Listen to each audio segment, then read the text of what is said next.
Hey there, Space Cadets. Welcome to the channel. Last time on our solar system adventure, Leo and his alien pal Zorb visited Mars, Jupiter, and Saturn. In this adventure, they'll visit the other planets in our solar system. Are you ready to explore the rest of the planets? As usual, they took off from Earth and zoomed into space. They're zooming past planets like it's no big deal. Can you believe it? As the asteroid belt began to fade from view, Leo took control of the ship again. "I'm so glad we're finally leaving that place," he said to Zorb. "It's just rocky for my liking." Zorb, who was busy checking out a star chart, replied without looking up. "Don't worry, Leo. We'll be at Uranus in a few minutes, and I heard it has some amazing rings." While Zorb was studying the star chart, Leo was scanning the skies. He spotted a cluster of bright stars and asked, "Hey Zorb, do you see those stars over there? Can we go check them out?" "No way," Zorb answered, still staring at his chart.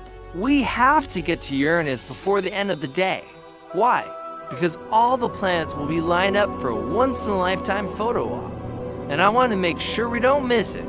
I haven't seen this happen in centuries." Leo sighed, knowing that he couldn't change Zorb's mind.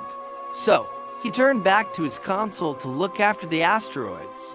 As they approached the orbit of Jupiter, Leo suddenly exclaimed, "Look, an ice cube." Zorb looked up from his chart and saw a small, distant object. "What is that?" he asked.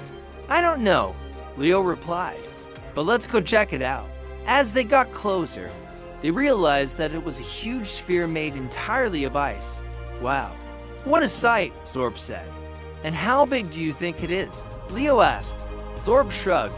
"I don't know, but let's fly through it." The moment they entered the icy sphere, everything went dark. "What happened?" Leo asked nervously. "I think we flew into a cloud of dust and ice," Zorb replied. "Hopefully, it'll clear up soon." After a while, the darkness began to clear, and the first thing Leo saw was a giant ring of ice. "I can't believe it," he said. "It's even more beautiful than I imagined. This is Saturn's rings." Zorb explained, "It's made up of millions of small pieces of ice and rock." As they flew through the rings, Leo could see that they were actually made up of hundreds of smaller rings, each one more beautiful than the last. "It's just like a giant disco ball," he said with a smile. Suddenly, Zorb gasped. "Oh no, I forgot to set the autopilot for Uranus. We're way off course." Leo looked at the star chart. "Don't worry, Zorb. I think I can navigate from here." With that, Leo took over the controls and set the ship on a new course. As they left the rings of Saturn behind, Leo noticed something strange. "Zorb, look over there," he said. "What is that?" In the distance, they could see a faint blue glow. "That must be Uranus," Zorb replied. As they got closer, they could see that Uranus wasn't quite the beautiful blue marble they had expected. Instead, it was mostly just a big gray ball with a slight greenish tint. "Maybe it's just covered in clouds," Leo suggested, but Zorb shook his head. "Not likely. Uranus is tilted on its side, which is why it looks so weird.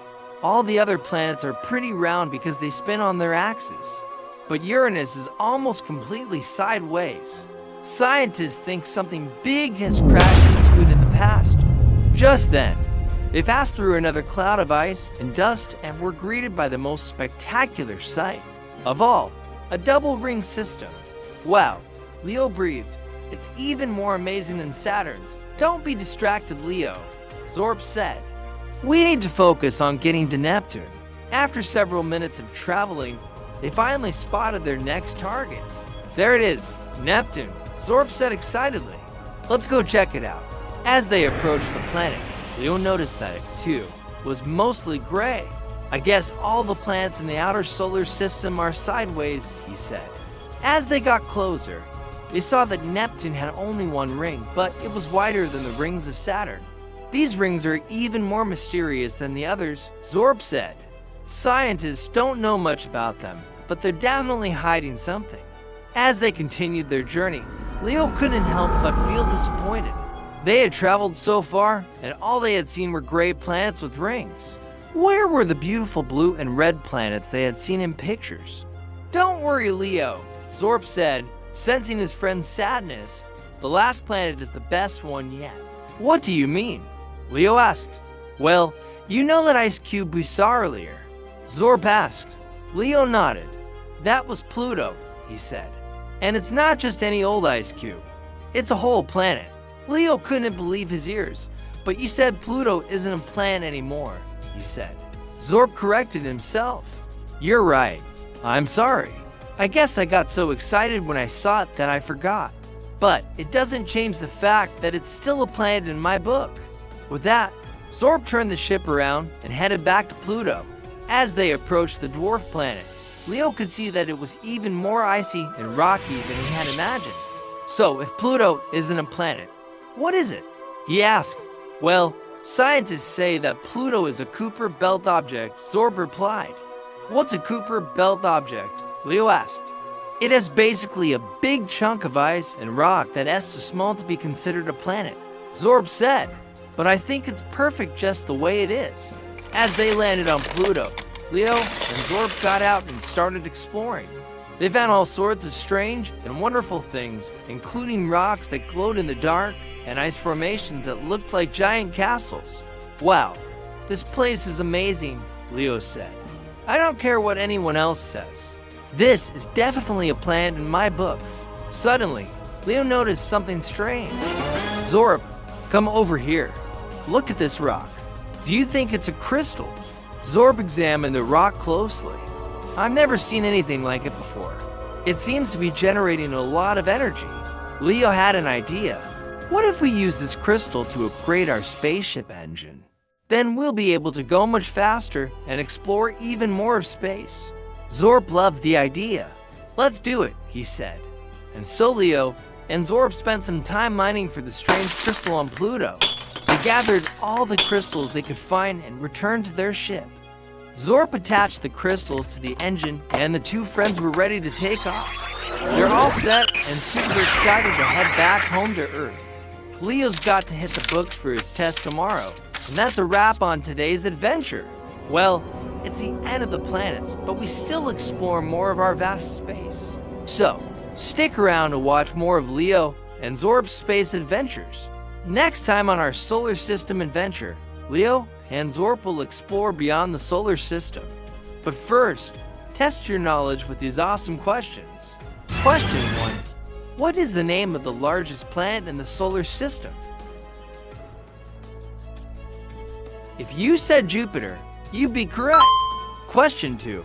What's the name of the red planet? Correct.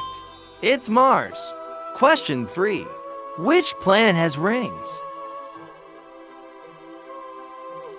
That would be Saturn. Question 4. Which planet is tilted on its side? You got it. Uranus. Question 5. What is the smallest planet in the solar system? That's a tricky one. It's Mercury.